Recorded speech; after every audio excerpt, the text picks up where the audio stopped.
The S&P 500 index is just something that I followed so closely throughout my career, and I've been so negative on not the rules of the S&P 500, but the black box committee that it was not surprising, unfortunately, for me to see strategy left out for now. I mean, I think it's really more of a matter of when, not if, that they get in, but really the problems with having more than just a rules-based approach to an index. And so, like, why does someone buy an index like a 500 fund?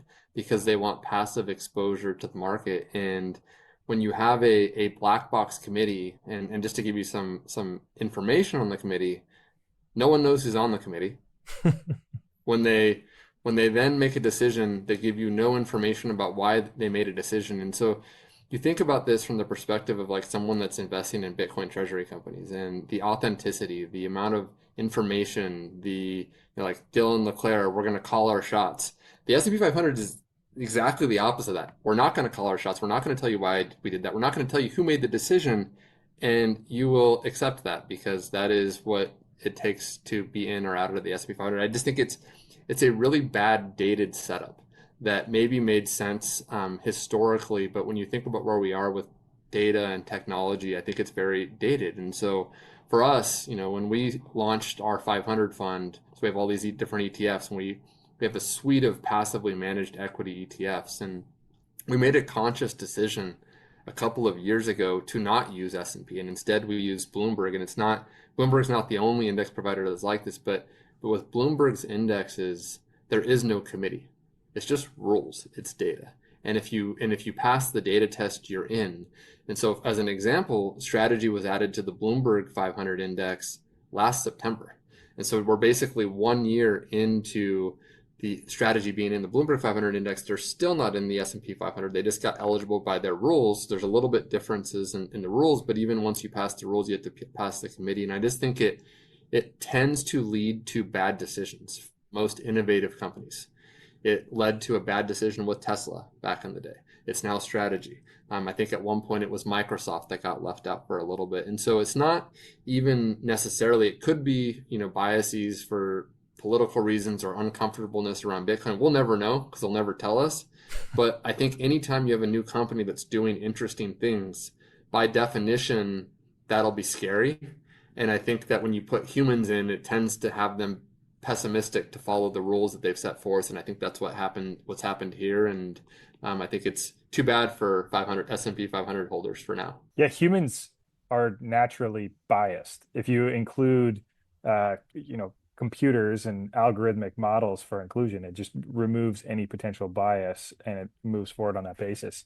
So I've been also watching this incredibly closely for roughly the last 400 trading days, and strategy being potentially included in the S&P 500. So back in February of last year, they breached the market cap threshold of around $14 billion to be included in the S&P 500. And now we're looking at them trading around a $96 billion market cap. So they're significantly over the market cap threshold to potentially be included.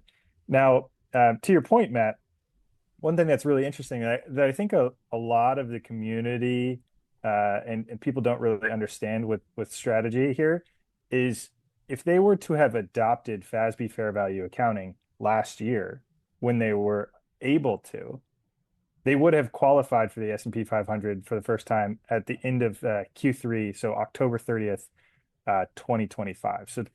So that's, I think, likely why the Bloomberg 500 would have included them, because some assumption on adopting FASB fair value accounting and the value of the assets on the balance sheet being qualified as earnings would have counted at that point. So you could take the perspective that they've been excluded from the S&P 500 now for, what is this, 3 or 4 different inclusion periods.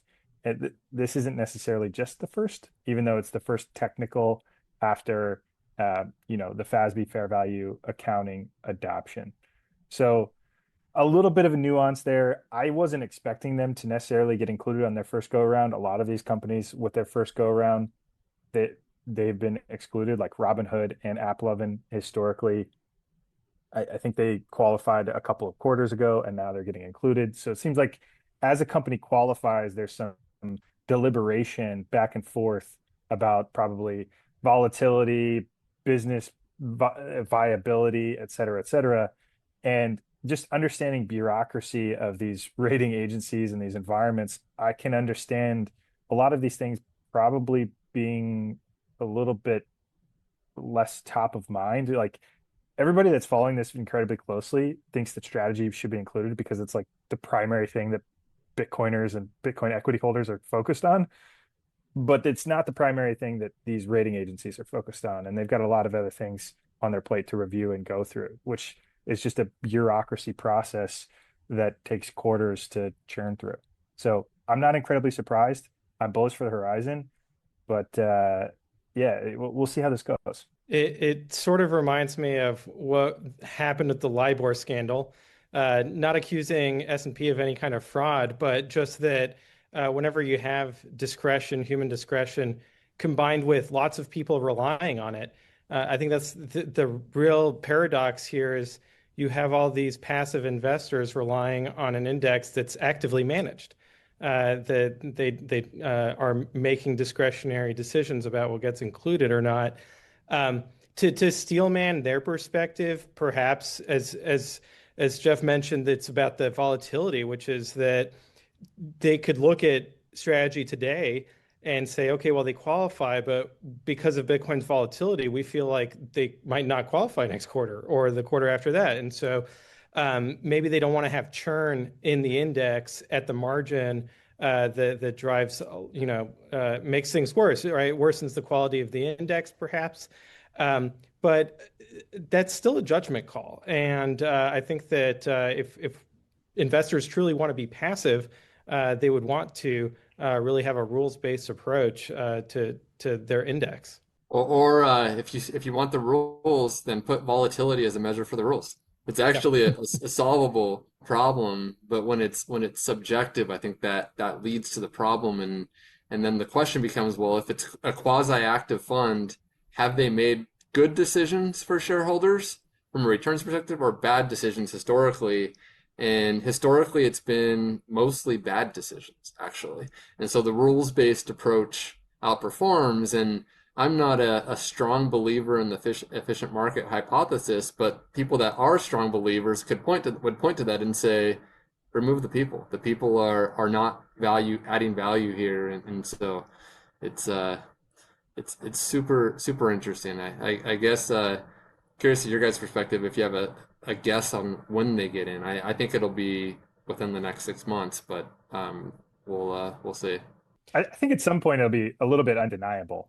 Like the company would be so big, similar to Tesla, right? Tesla, I think when they first qualified for inclusion, I think it was around $150 billion market cap, and then it ballooned to 300, $600 billion market cap, and it's like, oh my God, we have to put this company in. It's such a huge component of the index now that we kind of have to put it in. So, yeah, Pierre, thoughts? Well, perhaps you're right. Perhaps the success of the business model really causes some degree of backlash. We saw NASDAQ come out with some. It seems like they're going to come out with some new rules or some new instructions to companies adopting this business model to really, charitably, they want consent from the shareholders, which I think is good governance. Uncharitably, they are trying to create essentially capital controls, and they're trying to prevent dollars from going into Bitcoin, and that they will potentially get more aggressive as they see more success in the Bitcoin treasury space, that they want to gatekeep that.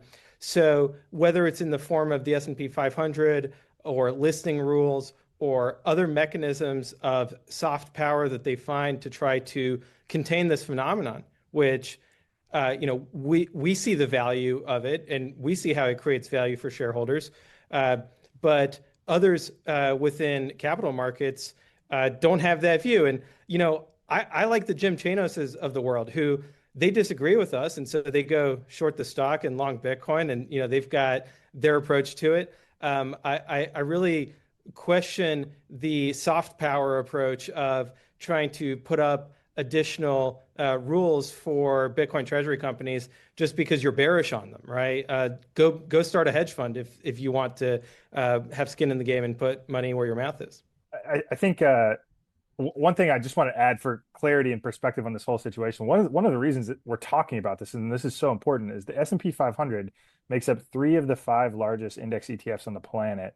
It's the largest passive index fund on the planet, where a ton of capital is being flowed into. So it's this is a really huge deal. I think some statistic like 60 or 70% of the entire stock market is a function of these passive index ETFs, with the S&P 500 being the largest one. I think it's been around since like the 70s. And now we've got newer rules-based indices that are coming up and becoming a little bit more popular, catching some steam here, like NASDAQ 100, as it captures a little more of this faster moving environment with AI and tech and innovation. So it'll be interesting to see if there's any, landslide shift in capital from S&P 500, or if they lose dominance. And I think that that's something to watch over the next couple decades. Maybe a couple points on the Nasdaq issue you brought up here, because I think that is super interesting, and also to your point, gives me concern about capital controls and reducing pre-market activity. I think it's still a work in process about what it means, but you saw strategy already come out and say this won't impact their business model.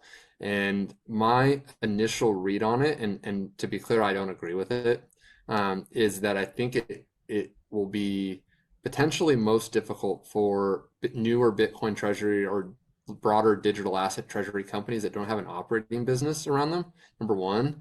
And then obviously getting shareholder approval. Yeah, that, to me, that's something that, is just good governance, generally speaking. I mean, I think if the shareholders don't want you to buy a bunch of Bitcoin, that's who you're ultimately in service of. But I don't think that should be a constraint for really anybody. But I do think that there was something in there that might be worth, that I think more clarity will come out on of for some of the newer players, of, do you need an operating business, or how you need it defined. And I think that ultimately, if it's an overreach, will create hopefully competition amongst the exchanges. I mean, you haven't seen the New York Stock Exchange come out against any of that yet.